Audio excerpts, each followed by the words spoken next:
Well, my name is Glenn Poshard, and for about 15, 16 years, I represented Southern Illinois in the Illinois State Senate and the United States Congress.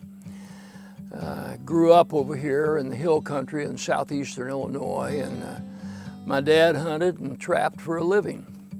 And so growing up as a kid, I knew about every spot there was in the Shawnee National Forest.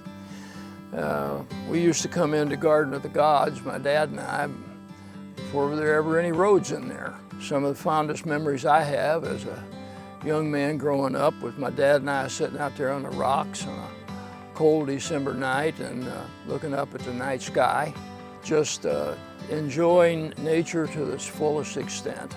So I was always interested as a congressman in preserving the woodlands throughout Southern Illinois.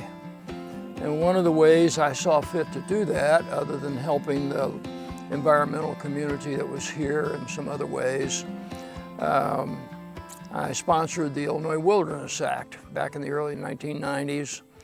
And we set aside about, initially, 28,000 acres of wilderness protected forest.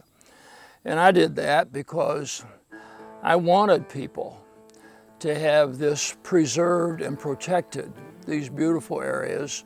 I've always had an interest in preserving the maximum amount of the Shawnee National Forest that we can.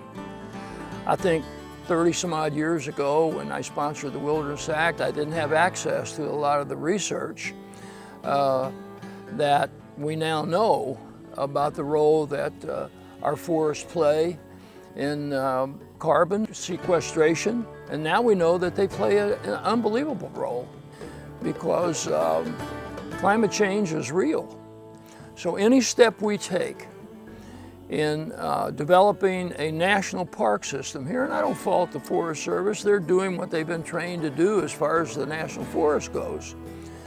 But there's another step we need to take here now.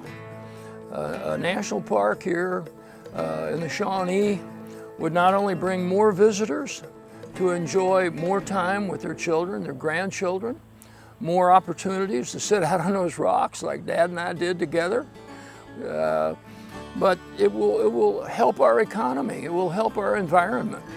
We now know with all this research that with carbon sequestration, this is one of the steps that we need to take to offset climate change that is beginning to destroy our planet. And so I'm all for the national park. Not faulting anybody who disagrees with it, but I think our time has come.